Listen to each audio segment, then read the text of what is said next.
गोस्वामी तुलसी बाबा रामचरितमानस में कुछ उपाय व्यक्त करने कि बिनु हरि कृपा तृण नहीं डोले। जब तक भगवान की कृपा ना हुई, जब तक भगवान की मर्जी ना हुई, तब तक इस संसार में वो पता ही ना हिली। आज जब पता ही ना हिली तो केहू अपना मुंह में के जीव कैसे हिला जाए। विचार करो, जब ना धर्म से हमने के बिलोंग कर ले जा। सनातन धर्म विश्व के ब्रह्मांड के सबसे प्रथम धर्म। दुनिया के तमाम धर्म, चाहे क्रिश्चियन धर्म होखे, चाहे बौद्ध धर्म होखे, चाहे इस्लाम धर्म होखे, कौनो धर्म होखे, यही धर्म का सब शाखा है। यही धर्म ब्रांच है। यही में से सब लोग निकलल बा, यही में सब लोग पैदा भइल। तो जब ना धर्म से हमने के बिलोंग करे ले जा, सनातन धर्म हमने के धर्म मनले पर चलेला। माना तो दो नहीं तो पत्थर। गंगा जी नदी है, लेकिन हमने के गंगा मैया कह ले जा। तुलसी जी के पौधा के तुलसी मैया कह ले जा। गाय जानवर है, हमने के गौ माता कह ले जा। विचार करो, पेड़ के गाछ है तो ब्रह्म बाबा, पीपल के गाछ है तो वासुदेव भगवान। हम में तुम में खड़क खंभ में घट घट व्यापे। श्री छितेश्वरनाथ बाबा स्वच्छता सेवा समिति छितौनी छाता बलिया सौजन्य से रंजीत कुमार ओझा बाबा के चेला हमरा के दिल में पुरस्कार। बाबा के गोड़ लगतने हार्दिक हार्दिक स्वागत। चली जाते हमने को ही माई के दरबार में चली जाए।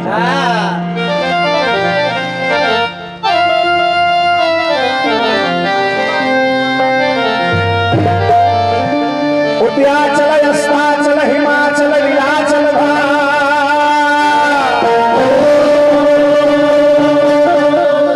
हर मदराचल विधाचल है मैया।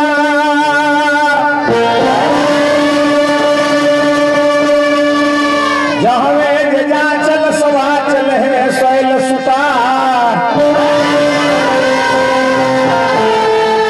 संकट में जाति इज्जत बाचल है मैया।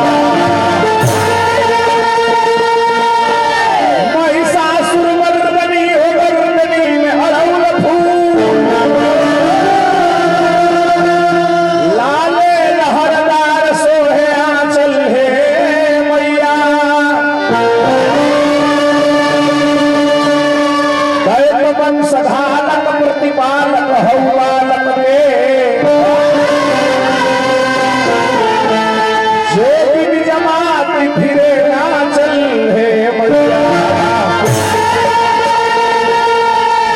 ऋषि महर्षि देवर्षि ब्रह्मर्षि लोग आठ जामत हर को हिमाचल है मैया।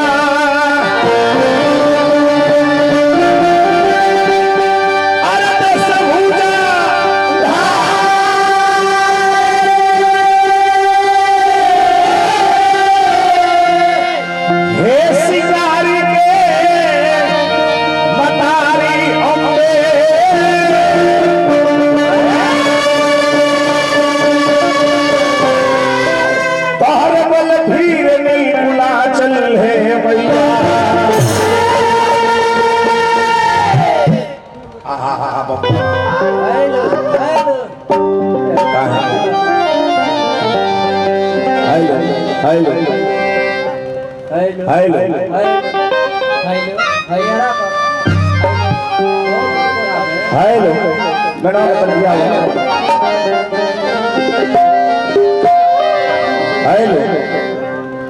हेलो हेलो हेलो चारों ओर बोल अब ठीक रहा वैसा ना करना।